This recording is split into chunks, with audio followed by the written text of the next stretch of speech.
दोस्तों, स्वागत है आपका मेरे YouTube चैनल इंग्लिश बाबू पर। और आज मैं फिर हाजिर हूँ आपके साथ एक नई स्टोरी लेकर। और दोस्तों, आज जो स्टोरी मैं आपके लिए लेकर आया हूँ ये एक शॉर्ट मॉरल स्टोरी है। बहुत ही प्यारी सुंदर कहानी है, सुनकर आपको बहुत मज़ा आएगा। उसके अलावा दोस्तों, आज की ये जो स्टोरी है इसमें आपको कुछ नए इंग्लिश के वर्ड मीनिंग सीखने को मिलेंगे, उनकी करेक्ट प्रोनाउंसिएशन के बारे में पता चलेगा। और हमेशा की तरह जो इसका ग्रामर का पार्ट है उसे बिल्कुल डिटेल में कवर करेंगे, तो एक एक स्ट्रक्चर को आप बहुत अच्छे से सीख पाएंगे। तो चलिए दोस्तों, आज की इस कहानी को हम शुरू करते हैं। और सबसे पहले कहानी का टाइटल देखते हैं। कहानी का टाइटल है आ ग्रीडी डॉग। क्या मतलब हुआ दोस्तों? ग्रीडी एडजेक्टिव है जिसका मतलब होता है लालची। आ ग्रीडी डॉग मतलब कि एक लालची कुत्ता। तो दोस्तों, ये आज की इस कहानी का टाइटल है, शीर्षक है। और अब मैं इसे पढ़ना शुरू करता हूँ। आपसे रिक्वेस्ट है आप कहानी को ध्यान से सुने। और यदि आज की स्टोरी में आपको कोई नया वर्ड या फिर नया स्ट्रक्चर देखने को मिले तो आप उसे नोट करें। उसके अलावा यदि कहानी अच्छी लगे तो आप इसे लाइक भी ज़रूर करें। तो चलिए इसको शुरू करते हैं। Once a dog managed to steal a piece of meat from a butcher shop। क्या मतलब हुआ दोस्तों? ये जो वाक्य है ये पास्ट इंडेफिनिट का अफर्मेटिव वाक्य है। और जब हम पास्ट इंडेफिनिट में कोई भी अफर्मेटिव का वाक्य बनाते हैं तो वहाँ वर्ब की सेकंड फॉर्म का प्रयोग किया जाता है। वंस एक बार, अ डॉग एक कुत्ता, मैनेज टू स्टील। और दोस्तों, स्टील का मतलब चुराना और मैनेज का मतलब होता है सफल हो जाना। वैसे मैनेज का मतलब प्रबंध करना भी होता है, उसके अलावा मैनेज का मतलब किसी काम में सफल हो जाना। तो क्या अर्थ हुआ? एक बार, वंस एक बार, अ डॉग एक कुत्ता, manage to steal a piece of meat मतलब एक बार एक कुत्ता एक मीट के टुकड़े को चुराने में कामयाब हो गया, सफल हो गया, मांस के टुकड़े को। कहाँ से? From a butcher shop. और बूचर का मतलब कसाई, एक कसाई की दुकान से। तो इस पूरी लाइन का क्या अर्थ निकला कि एक बार एक कुत्ता कसाई की दुकान से एक मीट के टुकड़े को चुराने में सफल हो गया, कामयाब हो गया। And in a bid to find a safe place where he could sit comfortably and gnaw at it he had to cross a foot bridge over a stream. क्या मतलब हुआ दोस्तों? काफ़ी बड़ा सेंटेंस है, मैं इसे छोटा छोटा करके ट्रांसलेट करूंगा ताकि आप इसे समझ सकें। दोस्तों, आप इस वर्ड को नोट कर लीजिए, BID। बिड का मतलब होता है प्रयास। तो इस लाइन का क्या अर्थ हुआ? एंड और इन अ बिड मतलब कि एक कोशिश में, प्रयास में, टू फाइंड ढूंढने की, अ सेफ प्लेस एक सुरक्षित स्थान, वेयर जहां, ही कुड सिट कंफर्टेबली जहां वो बैठ सके, कंफर्टेबली मतलब कि जहां वो आराम से बैठ सके। And gnaw at it. और दोस्तों, नो का मतलब होता है किसी चीज़ को काटना, धीरे धीरे कुतरना, उसे नो कहा जाता है। इसमें जो ये वर्ड है GNAW, ये वर्ड की फर्स्ट फॉर्म है और इसके अंदर जो N है वो साइलेंट है, तो इसको नो पढ़ेंगे। तो इस पूरी लाइन का क्या अर्थ निकला कि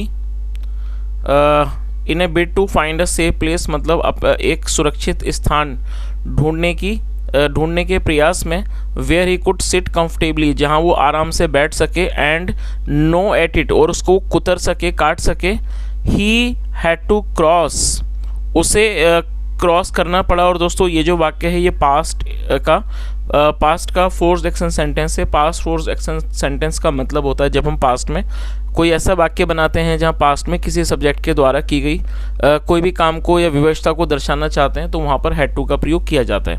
और हैड टू के साथ वर्ब की फर्स्ट फॉर्म लगाई जाती है। क्रॉस का मतलब होता है पार करना। तो क्या अर्थ हुआ? ही हैड टू क्रॉस उसे पार करना पड़ा। अ फुट ब्रिज मतलब एक पुल को पार करना पड़ा। फुट ब्रिज का मतलब हो गया एक छोटा सा पुल, उसे पार करना पड़ा।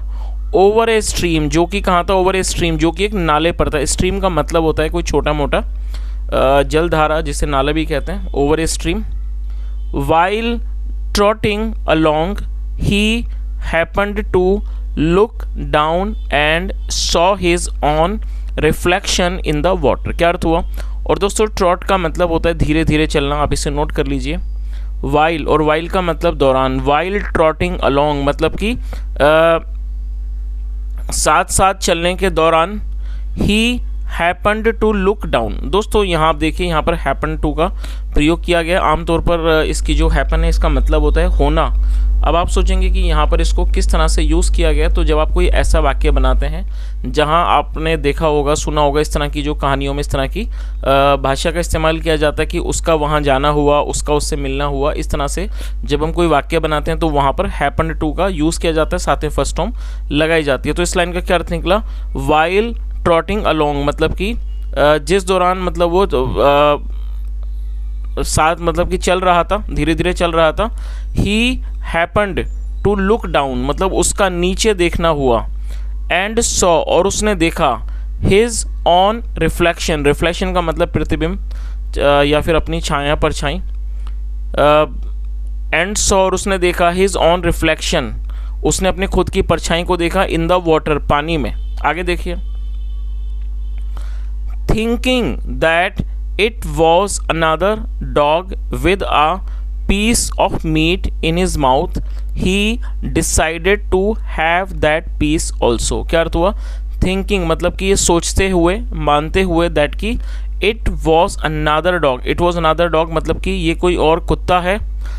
with a piece of meat मतलब कि जिसके पास एक piece of meat मतलब कि मीट का, मांस का टुकड़ा है। इन इज माउथ, उसके मुंह में एक मांस का टुकड़ा है। ही डिसाइडेड, डिसाइड मतलब फैसला करना, निर्णय करना। उसने फैसला किया। टू हैव, उसको पाने का।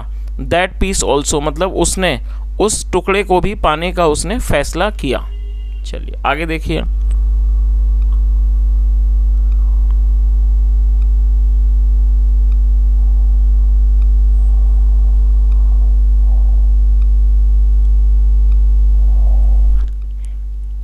I will have that piece of meat, he thought। और ये भी पास्ट का अफर्मेटिव वाक्य है जहाँ सेकंड फॉर्म लगाई गई है। थिंक मतलब सोचना, सेकंड फॉर्म है थॉट। ही थॉट, उसने सोचा।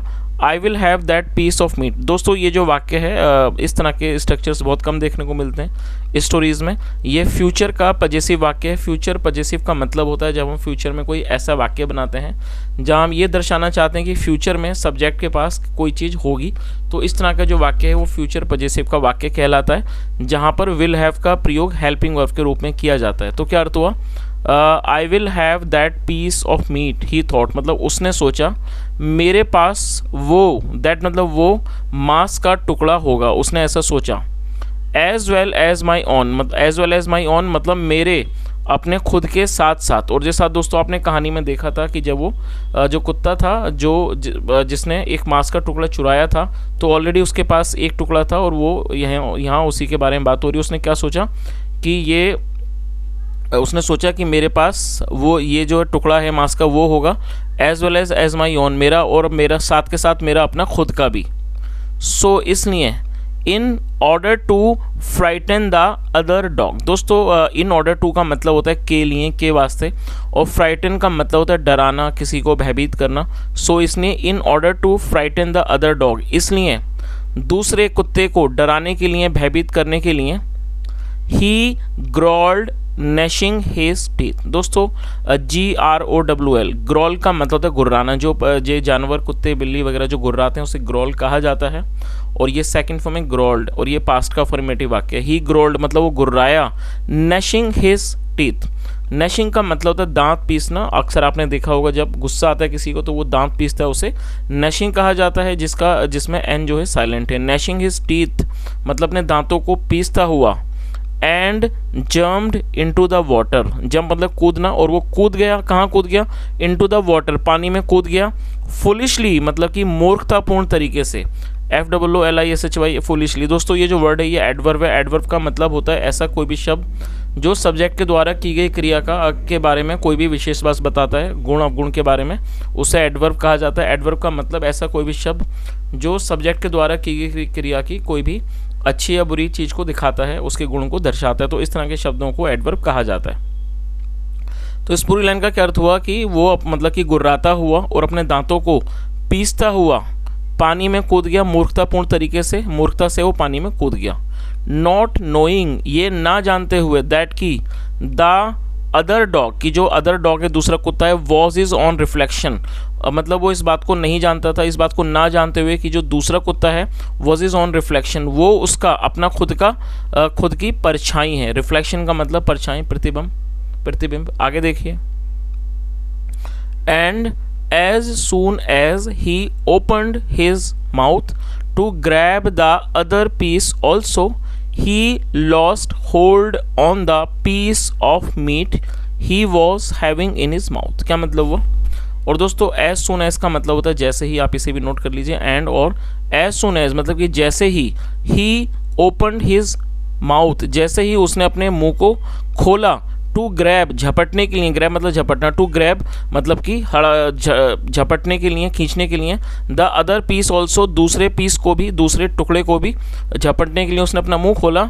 ही लॉस्ट होल्ड, लॉस्ट हो। और दोस्तों ये जो वाक्य है पास्ट का फॉर्मेटिव वाक्य, लूज मतलब खोना गंवाना, लॉस्ट सेकंड फॉर्म है, होल्ड का मतलब पकड़। ही लॉस्ट होल्ड मतलब उसने अपनी पकड़ को खो दिया।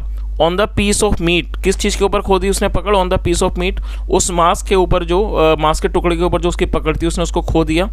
He was having in his mouth, जो उसके मुंह में था। The piece of meat drop, drop का मतलब होता है गिर जाना, और ये सेकंड फॉर्म में dropped. The piece of meat dropped, जो मांस का टुकड़ा था वो गिर गया। And reached the bottom of the stream, bottom का मतलब होता है बिल्कुल तल, जो तल होता है उसे बॉटम कहा जाता है। तो क्या मतलब हुआ? The piece of meat drop, जो मांस का टुकड़ा था वो गिर गया।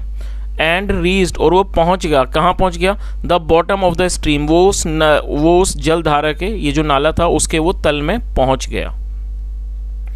आगे देखिए, सो इसलिए बिकॉज ऑफ हिज ग्रीडीनेस, दोस्तों आप इस वर्ड को नोट कर लीजिए। ऊपर जो मैंने आपको वर्ड बताया था वो एडजेक्टिव था ग्रीडी, और ये जो वर्ड है GREEDINESS, ग्रीडीनेस, ये नाउन है जिसका मतलब होता है लालचीपन या लालच, तो इसे ग्रीडीनेस कहा जाता है। तो क्या अर्थ हुआ?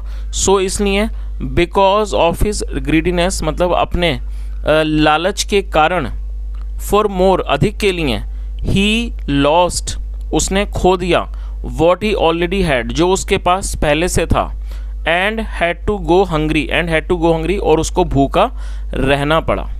चलिए